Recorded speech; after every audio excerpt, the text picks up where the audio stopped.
I can clean stalls, saddle your horses. I ain't a thief. I ain't a liar. I just need something to eat and a place to sleep, the girl said. The wind, a relentless banshee, shrieked low across the empty plains of Wyoming territory, dragging icy curls of snow through brittle brush and over sagging fence posts.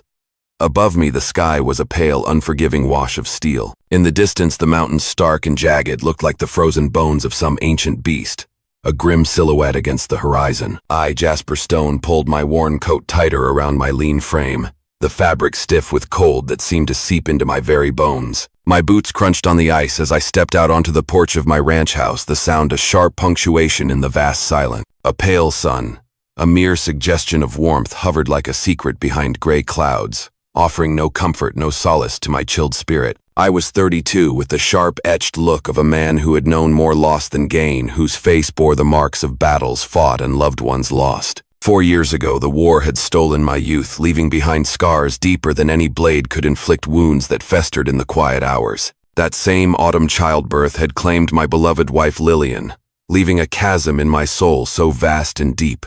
It swallowed all light, all joy. Since then, silence had been my closest, most constant companion, a heavy blanket that muffled the world. I felt like a ghost haunting my own life, a specter of my former self. The ranch, my legacy, and my burden kept going only because I did. It was a relentless cycle.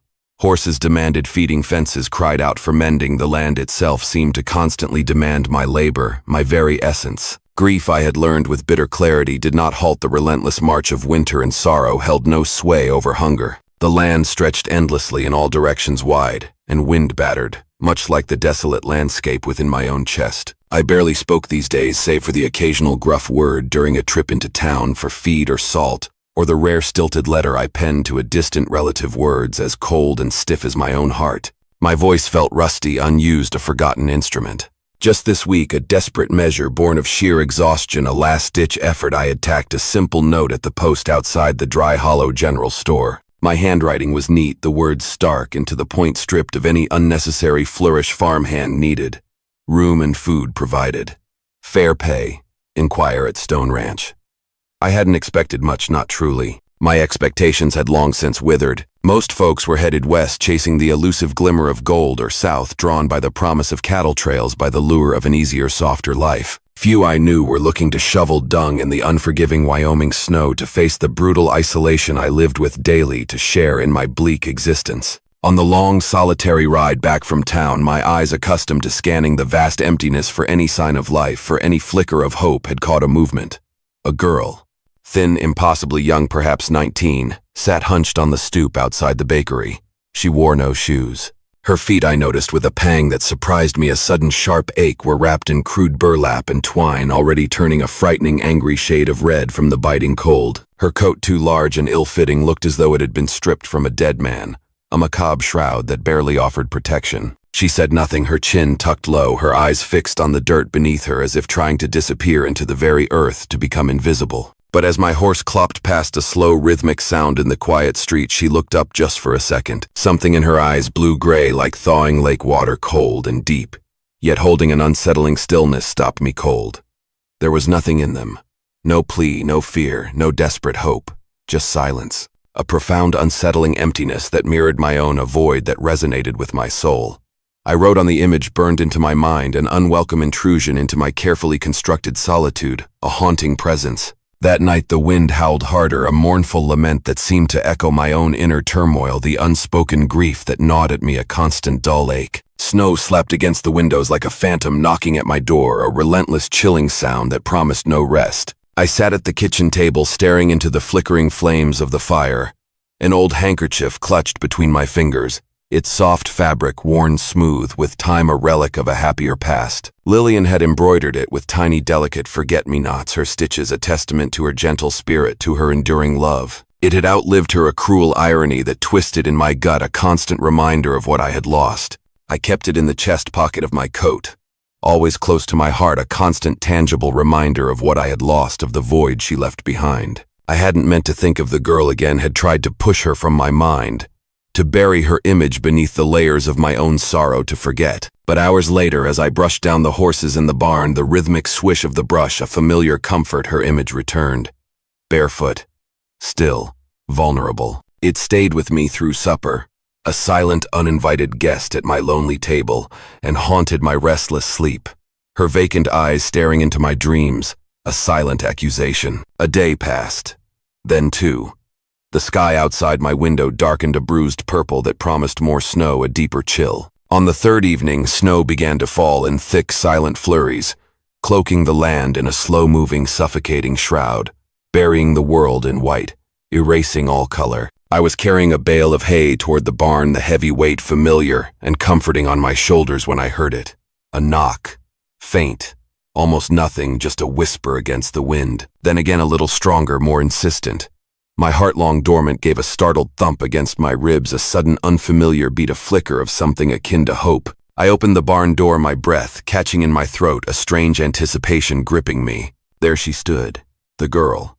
Wrapped in the same coat, now dusted with fresh snow, a ghostly figure in the fading light, her small frame almost lost in the vastness. Her eyes level now met mine, wet hair clinging to her pale cheeks streaked with the cold. Her feet, still bare beneath the twine and rags, were turning a dangerous, angry shade of red from the biting cold, a sight that sent a shiver of concern down my spine, a raw ache in my chest. "I saw your note," she said, her voice raw, brittle like dry leaves, scraping together in the wind, a sound of hardship. "I can muck stalls, saddle a horse. I don't steal. I don't lie. Just need food and a place to sleep." Her words were clipped, devoid of emotion. A simple statement of fact, yet they carried an undercurrent of desperate resolve, a fierce will to survive. I stared at her, a silent battle raging within me. Every instinct screamed at me to turn her away, to protect my solitude, to avoid any further complication in my already fractured life, to push her out. Yet something held me rooted to the spot. She stood straighter, defiant, despite the visible trembling in her limbs, a fragile, unyielding presence against the vast, indifferent landscape. There was a quiet strength in her, a resilience that resonated with something deep within me, a spark of life I hadn't realized. I craved a warmth I hadn't known I missed. "My name's Serafina," she added, her voice a whisper against the wind, almost lost in the howling gusts. A name as delicate as she seemed. I said nothing at first, the snow swirling around us, both a silent witness to this unexpected encounter, this strange intersection of two broken lives. The wind whipped at my coat, stinging my exposed skin, but I barely felt it. My mind raced, weighing the risks, the implications of bringing another soul into my desolate world, into my carefully guarded heart. I saw the raw vulnerability, the utter desperation in her eyes, and something shifted within me, a tiny crack in the fortress I had built around my heart, a wall crumbling. "Come inside," I finally managed, my voice gruff, unfamiliar even to my own ears, as if I hadn't spoken a kind word in years. I stepped aside, allowing her to pass, the words tumbling out, "Before your feet, freeze solid," a desperate attempt to offer warmth, to offer sanctuary, to offer a chance. And that was how she arrived. Uninvited, unshod, and I would soon discover unforgettable. The morning after her arrival, I woke to a silence that felt different, less oppressive, almost peaceful. Serafina was already outside before I had even stepped out of the house. A soft gray haze hung in the cold, still air. Snow still blanketed the earth, a pristine, unbroken sheet, though the barn had kept her dry through the night. I knew she had slept in a pile of straw next to the youngest mare, curled like something small and breakable, a fragile bird seeking shelter. A thought that brought an unexpected tenderness to my hardened heart, a softening I hadn't thought possible. I found her hauling water from the pump, both hands gripping the heavy bucket sleeves, rolled up her face, pale and raw from the relentless wind. The sight of her, so small, so determined, stirred something within me, a flicker of something I hadn't felt in years. A faint stir of concern, a reluctant admiration, a burgeoning sense of responsibility. "You don't need to do that," I said flatly, the words escaping before I could temper them, my voice still rough with disuse. She glanced at me, her blue-gray eyes meeting mine for a fleeting moment, a silent challenge in their depths, but she didn't stop. "I said I'd work," she replied, her voice quiet but firm, a steel core beneath the softness. "I mean to keep the bargain. I won't be a burden. I earn my keep." I gave a short, almost imperceptible nod, a concession I hadn't intended, to make a silent acknowledgement of her resolve, and walked off, leaving her to her task. I hadn't planned on letting her stay more than a day, just long enough for the storm to pass, and for her to regain some strength to get back on her feet. But she said nothing more about leaving, never hinted at moving on, and I surprisingly never told her to go. A strange unspoken agreement settled between us, a fragile truce against the vast emptiness of the plains, a quiet understanding. She moved quietly with a kind of precise economy, each movement deliberate, efficient, never wasted. She never wandered through the house, never intruded upon my carefully constructed solitude, my private sanctuary of grief. She never asked questions, a stark contrast to the endless probing inquiries of the world outside the prying eyes and wagging tongues. When I brought her a bowl of stew that first evening, a simple, hearty meal, she took it with both hands, her fingers brushing mine for a fleeting second, a spark of unexpected warmth, and whispered, "Thank you," like someone who hadn't uttered the words in years, as if the very act of speaking them was a forgotten art, a sacred ritual. Her gratitude was a palpable thing, a quiet hum in the desolate house, a gentle melody. I let her keep sleeping in the barn. It was a compromise, a way to maintain my distance, my emotional walls. She never complained, never voiced a single grievance about the cold or the rough straw, her stoicism remarkable. At dawn, I always found the stalls cleaned, the buckets filled to the brim with fresh water, the harnesses lined up neat and orderly, as if by some unseen hand, a testament to her quiet diligence. I noticed, too, that the saddle on my black gelding, a piece of equipment I had been meaning to repair for a month, its stitches frayed and worn, had been meticulously restitched in the back corner, with tight, even thread, a testament to her quiet skill, her unspoken care, a silent offering of her worth, a gesture of unexpected kindness. Serafina never offered much about her past, a closed book. I dared not pry open a mystery I respected. Not even when I on rare occasions ventured a question, a hesitant probe into her history. Once when I asked about her family, a clumsy attempt at conversation, she simply said, her voice devoid of emotion, as if recounting a distant memory, "I've done harder work than this. Much harder. This is easy." Another time when I found her barefoot again in the biting snow outside the barn, her feet already turning blue, I scolded her, my voice gruff, more worried than angry, the words tumbling out before I could stop them. "You, trying to lose your toes, girl. You'll freeze them off. Get some sense." She shrugged, a small dismissive gesture, brushing straw from her skirt, her gaze unwavering. "Never had shoes that fit. I move better without. Always have. My feet are tough." Her words were simple, but they carried a lifetime of hardship, a quiet resignation to her fate, a stubborn resilience. By the third day, she had made herself small but undeniably useful, a quiet, indispensable presence on my isolated ranch. She kept to herself, a shadow flitting through my days, a silent companion.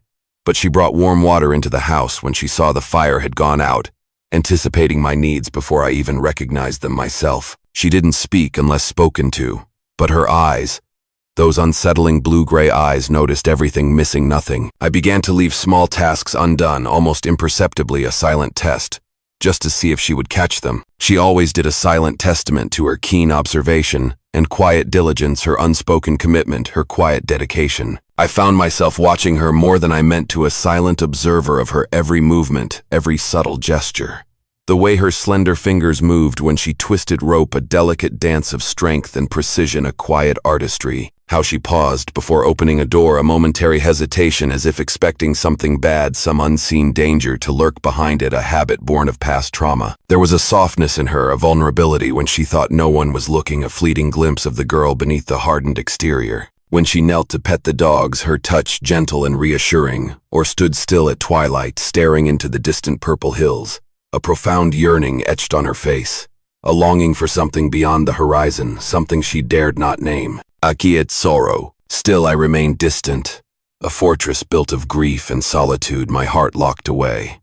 Not unfriendly, no, but not open either. A man who had buried his heart deep beneath the prairie dirt could not dig it up so quickly, the ground too frozen, the pain too raw. Yet something about her quiet presence unsettled the suffocating silence that had ruled my life for too long. It was a subtle shift, a faint stirring of something I hadn't realized was missing, until it began to return, a quiet hum in the vast emptiness, a faint echo of life. Then one late afternoon, as the light began to fade and snowflakes like tiny hesitant thoughts just began to fall again, I caught her doing something that stopped me cold, freezing me in my tracks. I entered the barn quietly, meaning to fetch a lantern, the familiar scent of hay and horses a comfort.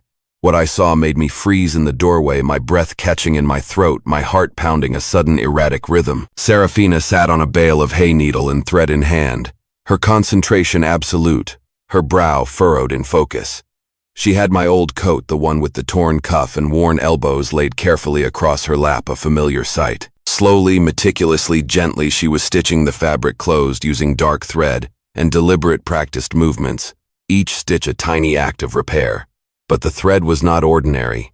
It was a strip torn from her own dress. I saw the edge frayed soft gray cotton, a stark contrast to the rough wool of my coat. The hem of her skirt hung uneven now, a silent testament to her sacrifice, a visible sign of her generosity, and her knees, I noticed with a pang, were red from exposure, raw from the cold. She didn't see me watching, lost in her quiet task, oblivious to my presence. Her lips moved silently, perhaps whispering to herself, perhaps offering a silent prayer, a private moment of devotion. Her eyes were focused, a profound intensity in their depths. It was not the action of someone seeking favor, not a calculated gesture, not a bid for my approval. It was the quiet, selfless act of someone trying to give back what little they had, a profound offering of care, a silent language of gratitude that spoke volumes without a single word. I said nothing. I stepped back out of the barn, the cold air a sharp shock against my face, a sudden jolt back to reality, and let the door close softly behind me, a silent witness to her quiet generosity, her unexpected kindness. That night, when she came into the house to refill the wood bin, her usual routine, she found the stove in the storeroom already glowing, a beacon of warmth that chased away the chill. A thick, clean blanket lay folded on a chair beside it, soft and inviting. Without a word, I nodded toward the chair, my gaze unwavering, a silent invitation. "Sleep here tonight," I said, my voice softer than I intended, a gentle command. "Barn's too cold for a human to sleep in this weather." Serafina looked at me, her eyes searching mine, a flicker of surprise. Then at the fire, its flames dancing, then at the blanket, soft and inviting. Her eyes shimmered a sudden welling of emotion, a hint of tears, but she didn't cry. She simply nodded, a small, almost imperceptible movement, her throat working. "Thank you," she whispered, her voice thick with unexpressed gratitude. A fragile sound that spoke volumes of a lifetime of deprivation, of unexpected kindness. I didn't respond. I turned away, walking back to the kitchen, the silence between us now different, charged with unspoken understanding, a new intimacy. But that night I lay awake longer than usual, staring at the ceiling, hearing the faint, comforting crackle of fire through the walls, a warm, steady sound. And for the first time in years, I didn't feel entirely alone. A quiet warmth spread through my chest, a feeling I hadn't known since Lillian. The storeroom was small, a humble space that smelled faintly of cedar and old wool, a comforting aroma that now reminded me of her quiet presence. But for Serafina, I knew it was more than just a room. It was the first space in her life with a door that closed, a sanctuary, and a lock that worked from the inside, a symbol of safety. She had never known a haven from a harsh world. There was a cot against the wall, simple but sturdy, with a clean quilt, folded neatly atop it, a welcoming sight. A single oil lamp hung from a hook, casting a soft, warm glow, and beside it a shelf held a mug and a tin basin, the simple necessities. No one had told her to move, and no formal invitation extended, but when she came in that evening and found her few meager belongings already folded in the corner, a silent gesture of acceptance, she understood. She slept that night like she had not slept in years, without her boots tied to her ankles, a desperate measure of protection without her hand gripping a knife under her blanket, a constant companion in her fear. Just sleep, deep, untroubled, restorative sleep, the kind that heals the soul, a balm to her weary spirit, a true rest. The days turned a little warmer, a subtle hint of spring though. The air still bit with a sharp, icy sting when the wind picked up, a reminder of winter's lingering grip. I began to let her ride. It was a slow process, a test of patience for us both. At first I walked patiently beside the horse, holding the reins, guiding the animal. As she sat awkwardly atop the saddle, her balance precarious, her movements stiff, she wobbled, then slid, landing in a tangle of limbs, and a startled yelp into the dry hay, a soft, dusty landing. I turned, expecting a groan, a complaint, a sign of frustration, but what came instead was a laugh. Light, bright, uninhibited. It startled us both, a sound so unexpected it seemed to echo in the quiet barn, a melody I hadn't heard in years. Serafina rolled over on her back, still giggling, the ends of her hair dusted with straw, her face alight with a joy I hadn't seen in years. A pure, unadulterated happiness that was infectious. A genuine delight. "I reckon I'm no rider," she said through her grin, her eyes sparkling with amusement, a playful glint in their depths. "Never been on a horse that wasn't pulling a plow. This is much harder than it looks. I chuckled before I could stop myself, a rusty sound that felt foreign in my own throat, a forgotten sensation. It felt like my own voice hadn't laughed in 100 years, of forgotten melody. We tried again and again and again, her determination matching my patience. By the 5th time, she was riding on her own in slow, careful circles, her back straighter, her eyes shining with a quiet, fierce pride, a newfound confidence that transformed her, a beautiful sight. One evening, as I cleaned fish by the pump, the last rays of the sun painting the horizon in hues of orange and purple, a peaceful end to the day, Serafina, in a rare moment of initiative, asked if she could try baking something. I shrugged a non-committal gesture, trying to hide the flicker of hope within me. "Ain't had a decent biscuit in years," I grunted, the words more a challenge than an invitation, a test of her skill. "Don't expect much. My stomach's used to my own cooking." The kitchen smelled of cornmeal and salt fat that night, a comforting, unfamiliar aroma that filled the house. The biscuits she produced were uneven, slightly burnt on the edges, a testament to her inexperience, but they were warm and they were made with care.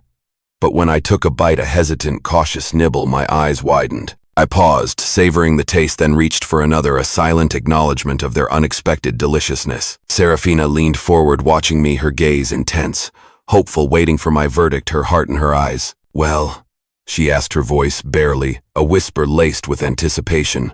"Are they terrible?" I swallowed the last bite, a warmth spreading through me that had nothing to do with the food, a warmth that reached my heart. "Better than anything I've cooked," I admitted, the words feeling strangely easy to say, a truth I hadn't realized until that moment. Her smile lingered all through supper, a soft, radiant glow that seemed to chase away the shadows in the room, illuminating her face. I didn't tell her that I hadn't eaten like that, with such simple pleasure, with such a sense of contentment, since Lillian died. It was a secret I held close, a quiet revolution in my soul, a profound shift. The rhythm of the days shifted subtly but profoundly. Serafina continued with the chores, her quiet efficiency, a constant, a steady presence. But now I found myself slowing down, taking the time to show her tricks with the horses, how to spot illness early, how to mend wire fencing without needing to replace the whole line. Sharing the knowledge I had accumulated over years of solitary ranching, passing on my legacy. She listened with a quiet focus, the intense concentration of someone who knew how to memorize survival, every lesson, a potential lifeline, every piece of knowledge, a step towards independence. There were still no questions, not from her, not from me, a comfortable silence that spoke volumes. But the silence between us changed. It grew warmer, softer, no longer a void, but a space filled with unspoken understanding and a burgeoning connection. A fragile bond that grew stronger with each passing day. A quiet, undeniable love. Then came the night the sky cracked open. The wind picked up just after sundown, carrying the biting smell of ice, a harbinger of the storm to come, a chilling premonition. By midnight, the barn door slammed so hard it woke us both, a violent clap that echoed through the quiet house, jarring us from our sleep. I grabbed my coat, my instincts kicking in a primal urge to protect. But Serafina was already outside, a small, determined figure against the raging elements, her courage astounding. The mare, I realized with a jolt, had gone into labor early, a complication we hadn't anticipated.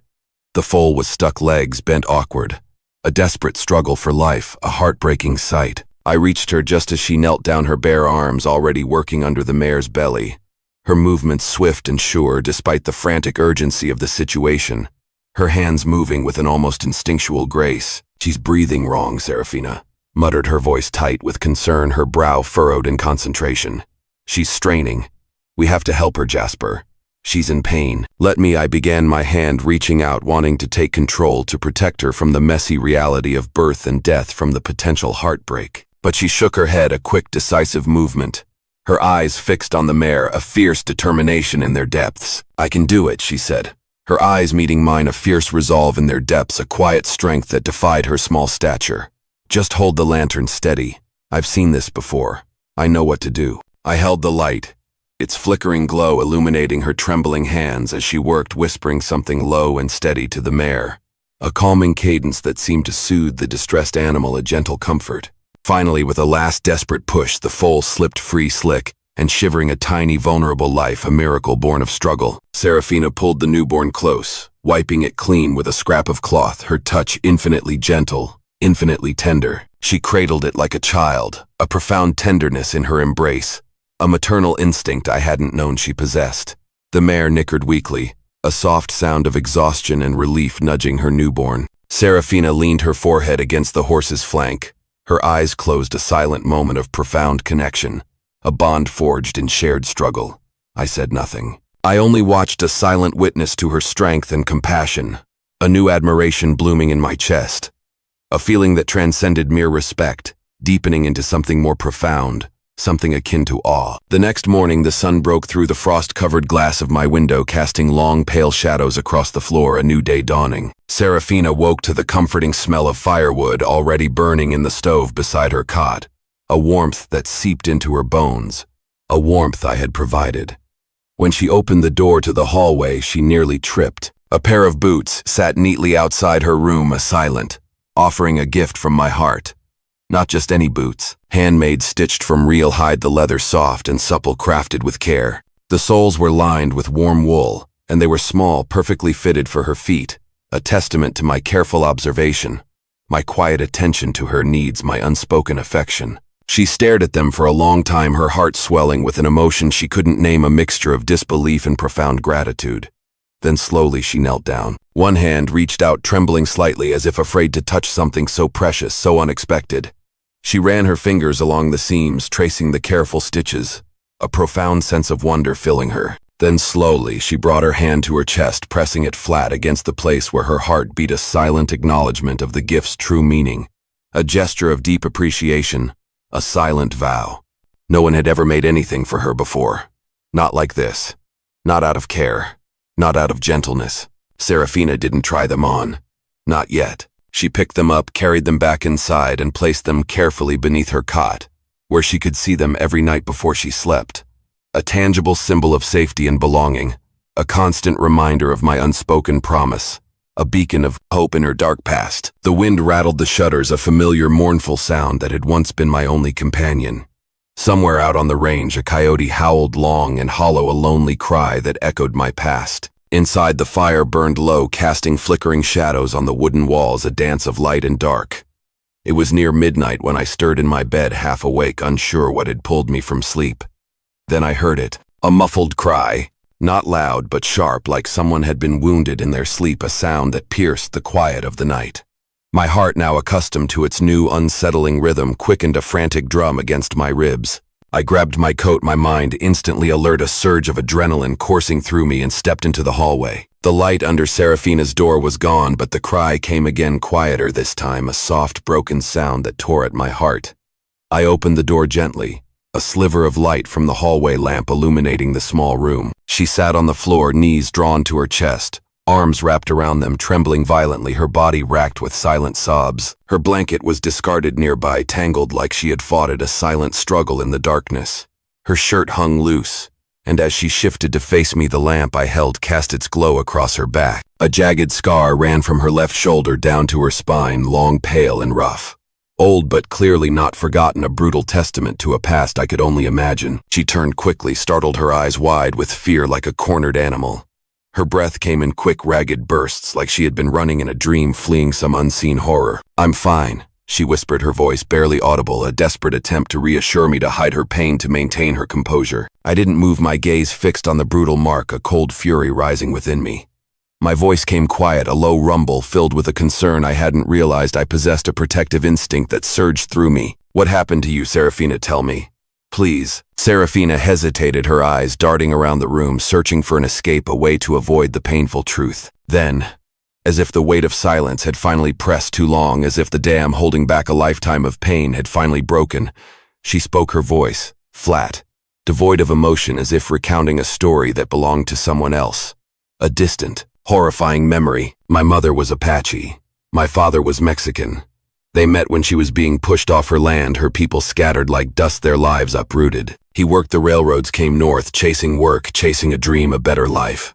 They had nothing, but they tried to build a life in the shadows, hidden from a world that didn't want them, a world that hunted them." Her voice was flat, devoid of emotion, as if recounting a distant memory.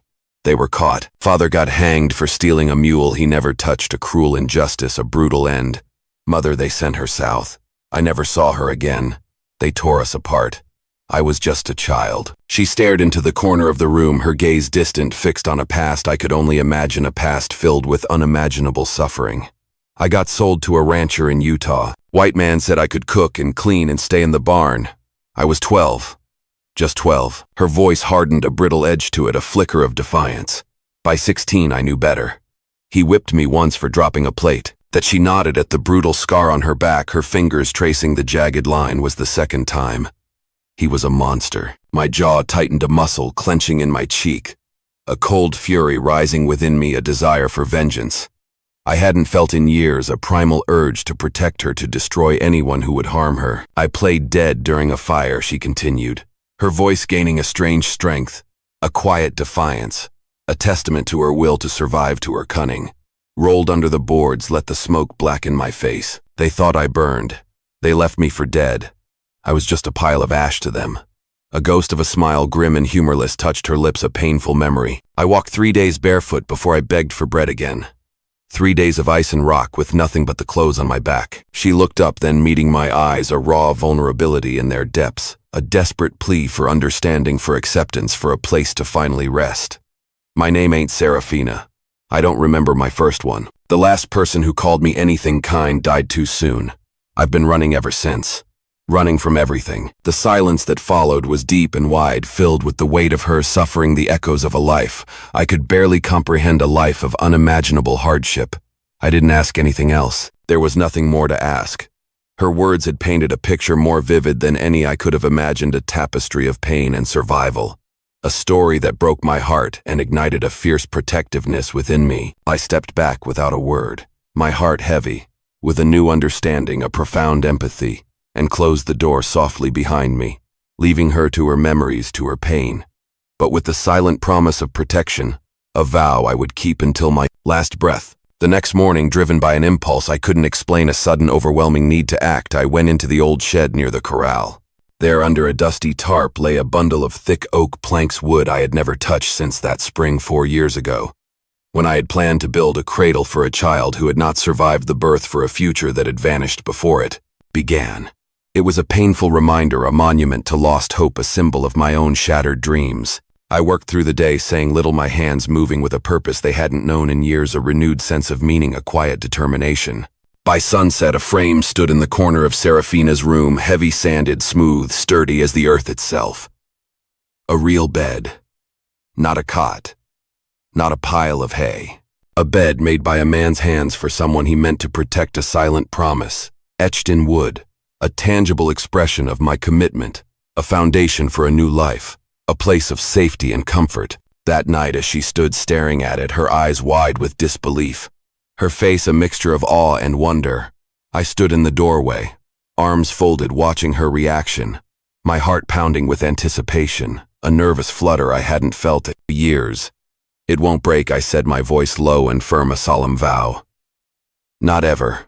It's built to last, just like you. She nodded, speechless, tears welling in her eyes, a silent testament to the profound impact of my gesture, a depth of emotion I could only guess at. Then, after a long pause, she stepped forward, her hand reaching out, hesitant, as if afraid to touch something so precious, so fragile, as if to confirm its reality.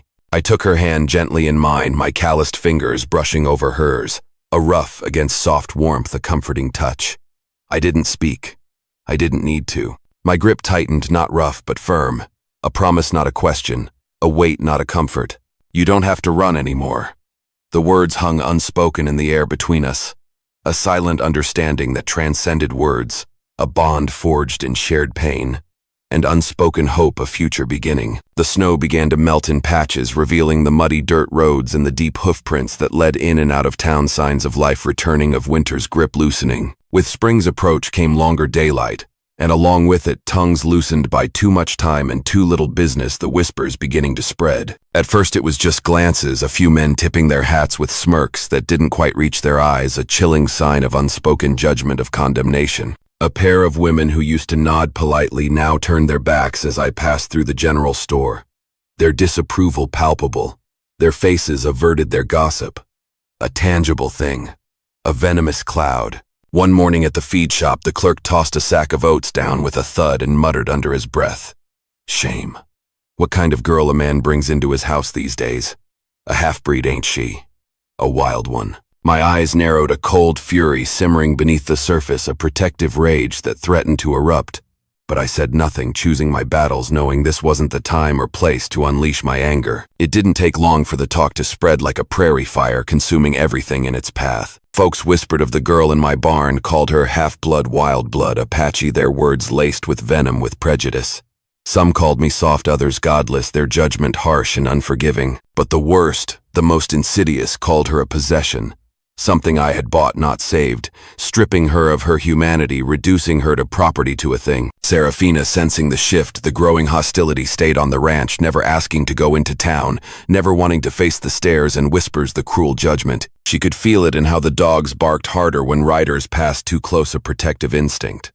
How the mail came slower, the delivery man's gaze averted, his discomfort palpable. And how my voice, already quiet, had grown tighter around the edges, a reflection of the growing tension, the burden I carried for her, the weight of the world pressing down. Then one Tuesday near dusk, a rider approached while I was fixing a fence post along the creek, near the main road, the last light of day painting the sky in hues of orange and purple. The man dismounted with a practiced swing, his movements fluid and arrogant, and leaned against the water trough like it belonged to him, his presence.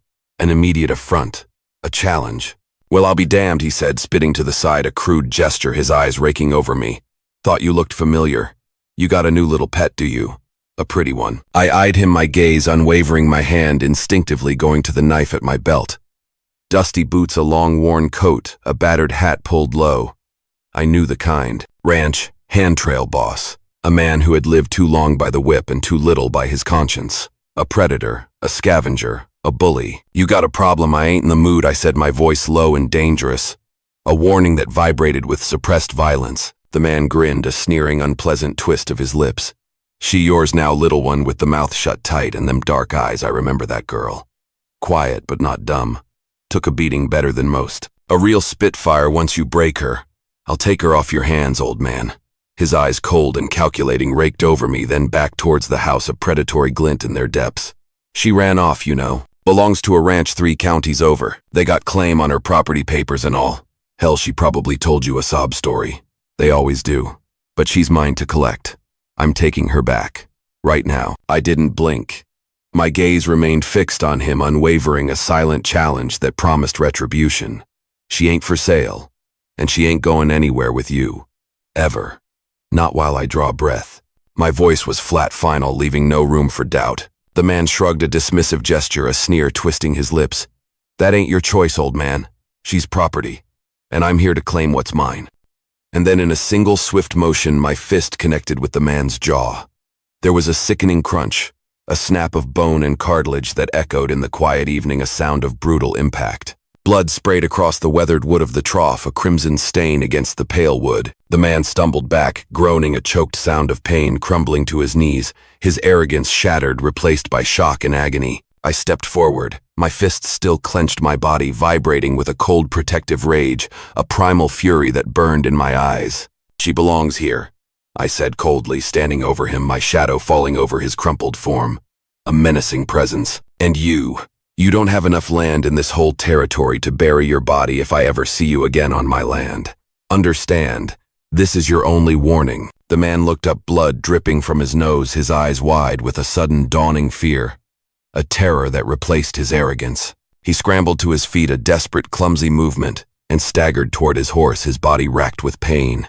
He didn't mount clean, his movements awkward and pained. He rode off, hunched his face, a mess of red and dust, a broken, defeated figure disappearing into the twilight, a stark warning to anyone else who dared to trespass. 2 days later, a deputy from town arrived on the ranch. His presence a stark reminder of the world outside my isolated haven, a world that sought to intrude, to impose its harsh laws. "You know who he was, Jasper?" the deputy asked, stepping off his horse, his gaze uneasy, avoiding my eyes. "He's claiming you assaulted him, says you broke his jaw, and he's got witnesses." I didn't deny it. There was no point. "He threatened someone under my roof. He called her property." "What would you have done, deputy? Stand by and let him take her?" The deputy looked uneasy, shifting his weight from foot to foot, clearly uncomfortable. "There's talk you're harboring someone without papers. A girl. No records, no name, no right to be here. Folks are saying she's a runaway, a half-breed. Might be best for both of you if she moved on. For her safety and yours. This could get ugly." His words were a thinly veiled threat. A warning of impending trouble, a subtle coercion. I stared long and hard at the deputy, my gaze unwavering, a silent challenge. A defiance that brooked no argument. "She's not going anywhere," I said. My voice flat, final, leaving no room for discussion. "She's staying. With me." The deputy sighed, scratched his neck, a gesture of resignation, a silent acknowledgement of my resolve. "Well then, don't give them another excuse, Jasper. Keep your head down. This ain't over." He left without handing over a warrant, a small victory, but one I knew was temporary, a reprieve rather than a resolution. The storm was gathering, and I could feel it in the air. That night I walked into the kitchen, the familiar scent of wood smoke. A comfort, a faint reminder of warmth. I sat across from Serafina, the lamplight casting long shadows across our faces, and poured myself a cup of coffee, its warmth. A stark contrast to the cold dread settling in my stomach, a knot of anxiety. "I reckon there might be trouble," I said, my voice low, preparing her for what was to come, for the fight ahead. Serafina didn't flinch, her gaze steady, her eyes filled with a weary understanding, a wisdom born of hardship. "There always was, Jasper," she said softly, her voice a quiet echo of a truth. I was only now beginning to grasp a truth she had lived with her entire life. "You just didn't see it until now. You were too busy fighting your own ghost to see the ones outside." The frost had returned early, creeping over the windows and stiffening the earth, a cruel reminder of winter's lingering grip, of the harshness of life. Serafina stood near the barn fence at sunrise, her arms crossed tightly, her eyes locked on the far hills, a distant, haunted look in their depths. She hadn't slept. Neither had I. She had been quiet for days. Too quiet. No humming in the kitchen, no soft laughter in the barn, no sounds of life. The firewood still got chopped. The animals still fed her duties, performed mechanically. But she moved like someone already halfway gone. A ghost haunting the ranch, a shadow preparing to depart, to disappear. I knew the signs. I had seen them once in my wife Lillian, just before she told me she was afraid she wouldn't make it through the winter. That same stillness, that same resignation, that same quiet despair that precedes surrender, that signals a soul giving up. When Serafina came into the house that morning, she didn't sit. She stood by the door, her coat clutched in her hands, her eyes dry but swollen, a silent testament to a night of torment, a battle fought in the darkness of her soul. "I need to leave, Jasper." Her voice was barely a whisper, a fragile sound that broke my heart. "I can't stay. Not anymore." I set my coffee cup down slowly, the clatter, a harsh sound in the quiet room, echoing the breaking of my own spirit. "No, you don't," I said, my voice firm, desperate, a plea disguised as a command. "You belong here, with me." "Yes," she said, her voice barely above a whisper, a fragile sound that tore at my soul. "I can't have you lose this place. Not for me. They're already watching. They'll find a way to take it from you, to ruin you. They'll use me as the reason. I don't want to be the reason.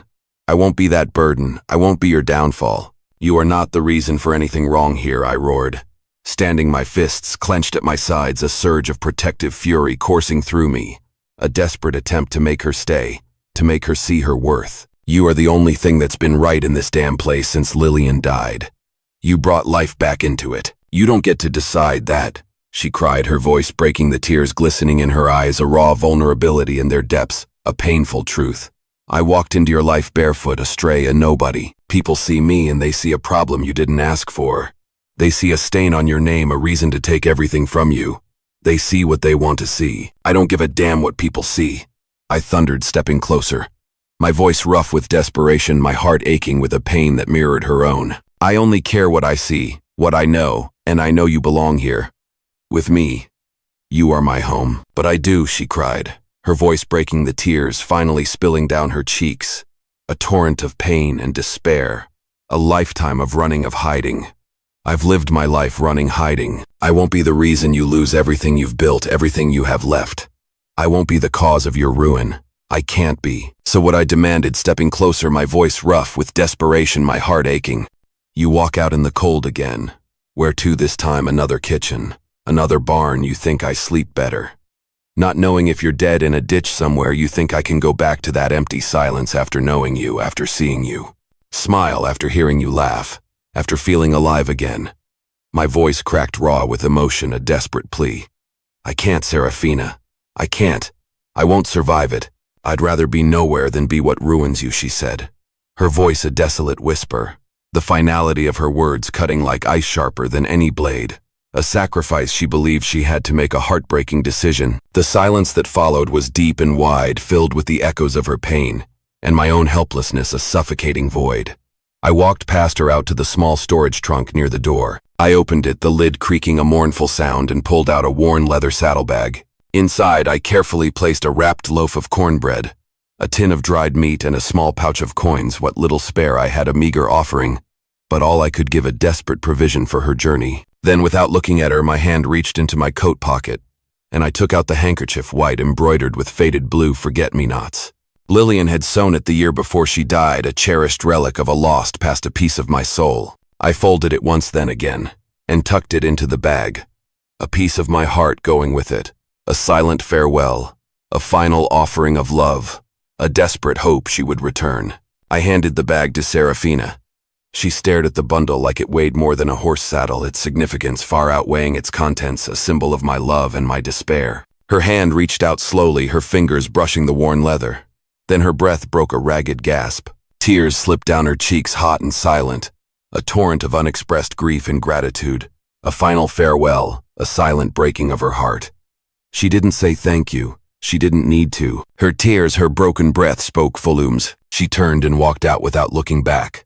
A small, fragile figure disappearing into the vast, unforgiving landscape, leaving me utterly alone, once more plunged back into the abyss of solitude.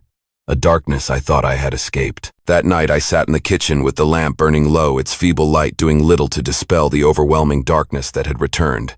A darkness that felt heavier than ever before. I didn't eat, didn't drink. The walls seemed to groan louder without her footsteps, moving across the floorboards without her quiet presence. The house echoing with her absence, with my own despair. Sometime near midnight, the snow began again. Thick, soundless flakes drifting past the window, mirroring the silent despair in my heart, the quiet agony. I rose from my chair, stepped into my boots, and walked out to the barn. I stood there in the bitter cold, leaning against the stall post, watching the gate where she had disappeared.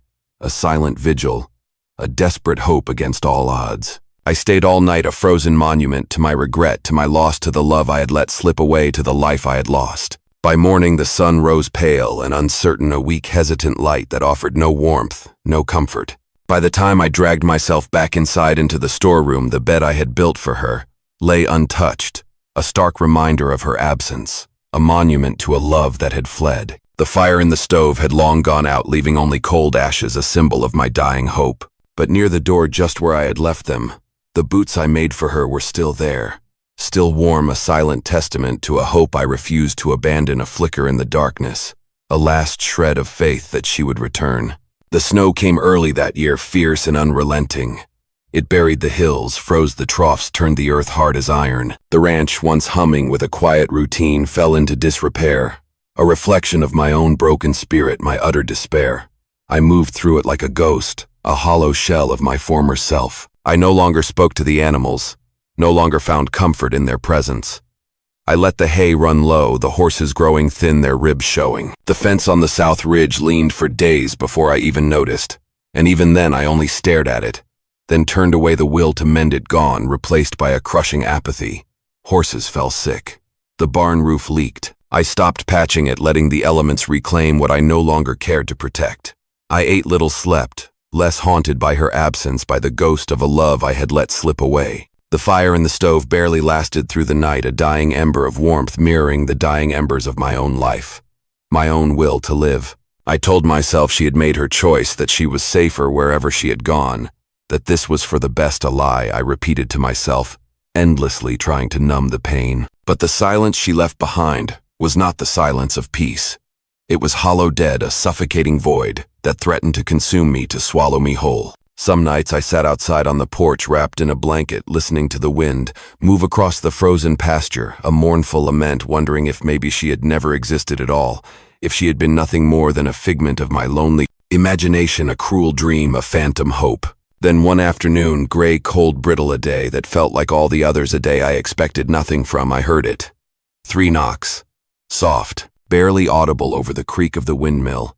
A sound I had almost convinced myself I would never hear again, a sound that brought me back to life, that jolted my heart back into frantic beating. My heart, long dormant, began thumping too fast, a frantic drum against my ribs, a desperate hope that dared to bloom. I crossed the floor in 3 long strides, my legs moving with a speed I hadn't known I possessed, driven by an urgent need, and opened the door.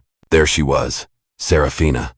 Her hair wind-blown plastered to her face, her eyes rimmed with red, her lips cracked and chapped from the cold, but alive, undeniably alive, a miracle standing before me. Her hands were bare fingers, red and stiff from the biting air. Her coat was the same one she had arrived in the first time, thin and inadequate. And her feet, I saw with a fresh pang of anguish, were wrapped in nothing but linen and twine, just as they had been that first day, a testament to her enduring hardship, to her relentless journey back to me. She opened her mouth to speak, but the words faltered, caught in her throat, choked by emotion. I tried, she said, her voice shaking raw with exhaustion and despair, a broken sound that tore at my heart. I went south. I got work in a kitchen 2 counties over, but every night I looked at the floor and wished it were this one. I tried to be nobody. Tried to forget, but I couldn't, because no one called me by my name like you did. No one saw me. No one cared. She stepped forward, faltering on one foot, her body swaying exhausted on the verge of collapse. I reached out instinctively, my hand steadying her, pulling her close, drawing her into my warmth, into my embrace. I don't know who I am, she whispered, her voice a broken plea, a desperate cry for identity, for belonging. But I know I'm nothing if I'm not here, with you. You are my home, Jasper. The wind blew through us, sharp and endless, a silent witness to our reunion, to this profound moment, this sacred embrace. I did not speak. I just moved, gathered her up into my arms, and carried her inside, her weight light against my chest. A precious burden, a treasure I had almost lost, now found again. I took her to the barn first, not to hide her, but because it had been her place. The only place that had ever truly been hers, a sanctuary she had built with her own quiet strength. I laid her down gently on the hay, the familiar scent a comfort, and wrapped her feet in soft cloth, then fetched water, and stoked the stove, coaxing the dying embers back to life, bringing warmth back to the cold space. The horses stirred their soft knickers, a welcome sound, but made no noise, as if sensing the profound moment, the sacredness of it, the quiet miracle unfolding. The barn, cold as it was, held more warmth now than the house had in weeks, a beacon of hope, a sanctuary for our rekindled love. A place where 2 broken souls could finally heal. When her hands stopped shaking, when some color returned to her lips, she looked at me, her eyes filled with a new fragile light, a glimmer of hope, a profound gratitude. I didn't want to bring pain to your door, she said, her voice soft, regretful, a whisper of apology, of understanding. But walking away from you was the worst kind of pain I ever felt, worse than anything before. It was like dying all over again. I knelt beside her, took her hands in mine, my rough against rough warmth meeting her numbness, a comforting touch that spoke volumes. I didn't say anything. Instead, I leaned forward, pressed my lips gently to her forehead. It was not a kiss of desire. It was something older, something deeper, like 2 roots, finding each other beneath frozen soil. A silent acknowledgement of a bond that transcended words, a profound connection, a promise of forever. For the first time since Lillian died, I let go of the past, not by forgetting it, no, but by choosing not to live inside it, by choosing a new future, a future with Serafina, a future filled with hope, with love, with life. I held her close, my arms around her like a shield, protecting her from a world that had tried to break her, from the pain of her past, from any future harm. Outside, the snow kept falling, a relentless silent blanket. But inside that barn beneath beams, we had repaired together among the beasts. We had fed together something warm, finally returned, something I had thought was lost forever, something precious and irreplaceable, love.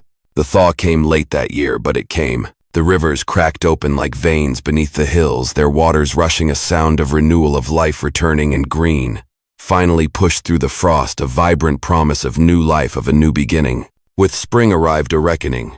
And I, Jasper Stone, for the first time in years, rode into town with purpose in my eyes, a newfound determination, and Serafina by my side. She wore the boots I made for her, their leather soft and supple, a symbol of her newfound freedom, of her belonging, of my love, of our shared future. We walked straight into the legal office, dust still clinging to our coats, and I set my hand flat on the clerk's desk. A silent declaration, a statement of intent that brooked no argument. "We're here to be married," I said, my voice firm, unwavering, leaving no room for doubt. The clerk blinked, glanced at Serafina, then at me, a flicker of surprise in his eyes, a momentary hesitation. "Full name," he prompted, his pen poised. I looked at Serafina, a silent question in my gaze, seeking her confirmation. She nodded, a small, confident movement, her eyes shining with joy. Seraphina Stone. I said the name, feeling right perfect on my tongue. A promise whispered to the world, a new identity, a shared future. There was a pause, a moment of quiet contemplation, a silent acknowledgement of the significance of the moment. Then the scratching of a pen, a mundane sound that marked a profound change. The papers were signed, the seal pressed down with a heavy thump, making it official, binding us together legally and spiritually. By sundown, word had spread like wildfire through the small town, carried on the wind a tale of defiance and love. The same mouths that once whispered about the wild girl in the barn now stammered behind closed doors, their gossip silenced by the undeniable truth, by the strength of our love, by the sheer force of my will. Some shook their heads. Others said I had lost my mind. But I never once lowered my eyes when they passed me on the street, and she never once dropped my hand. A defiant display of our bond, our unwavering commitment, our unbreakable love. It wasn't long before the man who once laid claim to her, the one I had bloodied at the water trough, was charged in a neighboring county with a string of offenses, his past catching up to him, his reign of terror ended. The court dismissed his claim to any ownership, his false papers exposed, his power stripped away, his cruelty brought to justice. With the help of a lawyer paid by the sale of my prize stallion, Shadowfax, a sacrifice I made willingly, Seraphina's name became legal, her status untouchable. A free woman at last, her identity secured, her future her own. The town still gossiped, of course, but gossip only works when the people it aims to shame look away. I never looked away, and Seraphina no longer walked with her shoulders drawn up, no longer hid from the world, her head held high, her spirit free, her eyes shining with newfound confidence. On a Sunday morning, with no invitations sent and no church bells rung a private ceremony, we walked into the field where wildflowers had overtaken what was once a plot I had cleared in my grief, a place where I had meant to bury myself, to bury my pain. Now it would become something else entirely, a place of new beginnings, of hope, a sacred ground, a testament to our love. I wore the same coat I had worn for years, stitched and mended by her hands, a testament to her care, to her love. She wore a plain white dress with a hem she had sewn herself. No lace, no veil, just linen the color of sky before a storm, simple and pure, a reflection of her inner beauty. She walked barefoot through the flowers each step. Careful, reverent her feet. Finally free, finally home, finally at peace.